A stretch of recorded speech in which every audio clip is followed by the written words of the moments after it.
Apa sebenarnya hakikat bahagia itu? Ada seorang kaya, hartanya banyak, dia naik kereta yang besar, megah dan mewah. Dalam perjalanan dia tengok ke sebelah kanan ada tanaman padi sawah yang menghijau.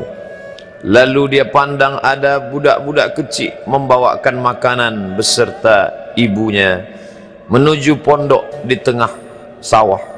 Suami sudah menunggu makanan siang tiba. Apa kata orang kaya dalam kereta? Oh, bahagianya petani. Di tengah perutnya lapar, istri dan anaknya datang. Makanan tiba pada waktunya. Air minum dapat menghilang dahaga. Lapar hilang, rindu pun sirna, karena istri dan anak ada di sekitar dia. Bahagianya menjadi petani, kata orang kaya dalam kereta. Masa orang kaya berpikir bahwa dia tidak bahagia, si petani yang bersama anak di pondok tua itu pula memandang orang kaya di atas kereta. Apa kata dia? Betapa bahagianya orang kaya naik kereta, sedangkan aku hanya duduk di pondok yang tua. Maka pada hakikatnya manusia ini dua-duanya tak bahagia. Lalu sebenarnya bahagia itu di mana? Ada seorang anak yang sedang belajar di college, university. Maka dia berkata, alangkah bahagianya kalau saya dapat BA. Selepas dia dapat ijazah BA, lalu dia berkata, aku tak bahagia.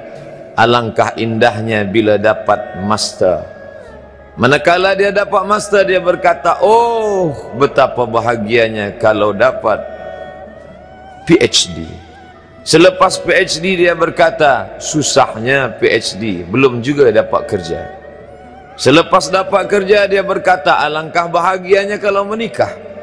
Selepas menikah dia berkata, aku tak bahagia sebab orang selalu tanya, dah punya anak apa belum? Selepas punya anak, dia pula berpikir untuk menikah sekali lagi. Jadi sebenarnya bahagia itu punya siapa? Oleh sebab itu bila kita baca kitab-kitab, maka makna sa'adah, kebahagiaan, orang yang bahagia sa'id, bahagia adalah insyirahus sadr, ketika hati terasa lapang apapun yang datang. Kalaulah pelajar yang mendapatkan BA itu hatinya lapang, tentu dia bahagia. Kalaulah petani yang berada di tempat rumah tua itu hatinya lapang, tentulah dia bahagia. Kalaulah orang kaya dengan kereta yang besar itu hatinya lapang, tentulah dia bahagia. Itulah mengapa Musa alaihi salam di tengah kesusahan hatinya akan melawan ayah angkat bernama Fir'aun, dia minta hati yang lapang. Kita semua baca doa itu, Rabbi syrahli, lapangkan dadaku.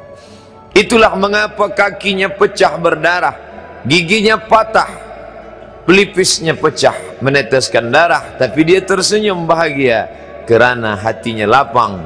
Allah sudah lapangkan hatinya. Apa kata Allah untuk dia? Alam nasrah laka sadrak. Itu beza Muhammad dengan Musa. Musa meminta, Rabbi shrah li sadri wa yassir li amri wahlul 'uqdatam min lisani yafqahu qawli. Sedang Muhammad tidak meminta. Belum meminta, Allah dah bagi pada dia.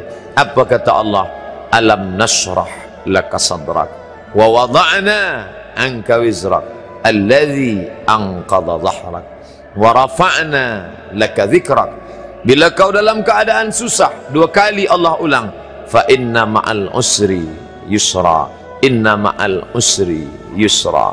Hati lapang itulah yang membuat Haji Abdul Malik Karim Amrullah Buya Hamka tersenyum di dalam penjara. Penanya berjalan perlahan tapi pasti, maka keluarlah tafsir Al-Azhar. Hati yang lapang itu juga membuat Said Qutb tersenyum menghadapi tiang gantungan. Walaupun dipenjara oleh Gamal Abdul Nasir, tapi sebelum kematiannya sempat pula menulis tafsir Fi Zilalil Quran, di bawah naungan bayang-bayang Al-Quran. Apa kata Said Qutb dalam muqaddimahnya? Al-hayatu fi zilalil Quran ni'mah hidup di bawah naungan bayang-bayang Al-Quran itu nikmat. La ya'rifuha illa man zaqaha, tidak ada yang boleh mengetahuinya kecuali orang yang pernah merasakannya. Maka bahagia adalah ketika hati terasa lapang. Bila kita nampak raut wajah orang yang tenang cerah, maka ketenangan bukan pada wajahnya. Bila nampak orang melangkahkan kaki dengan tenang penuh wibawa, maka ketenangan bukan pada kakinya. Bila tampak ayunan tangannya tak tergesa-gesa, maka bahagia bukan pada tangannya. Di mana letak bahagia itu? Ala fil jasadi mudghah, ketahuilah dalam jasad ada segumpal, ada sekepal, ada sesuap. Idza salahat salahal jasadu kulluh, kalau yang segumpal itu baik, maka yang lain ikut menjadi baik. Wa idza fasadat fasadal jasadu kulluh, kalau yang segumpal itu rusak, maka dia pun ikut menjadi rusak. Yang segumpal itulah yang mengendalikan mata, telinga, tangan, kaki. Yang segumpal itulah tempat rindu, benci, marah, ridha, ikhlas, fasik, hasad, kufur. Di sanalah bersemayam rindu dan benci. Maka jangan terlampau benci. Habib habibaka haunamma, kalau kau sayang, sayanglah secukupnya sahaja. Karena boleh jadi hari ini kau sayang, besok berubah menjadi kebencian. Kalau kau benci, bencilah secukupnya sahaja. Boleh jadi esok pagi dia menjadi orang yang tersayang. Berapa banyak puan-puan berkata, siapa itu? Itulah orang yang dulu paling aku benci. Tapi hari ini masih ada juga benci, tapi tak banyak. Oleh sebab itu maka dijaga dia. Yauma la yanfa'u malun, hari itu tak ada guna harta, wala banun, tak ada guna anak, illa man atallah, kecuali orang yang datang menghadap Allah biqalbin salim, dengan hati yang salim.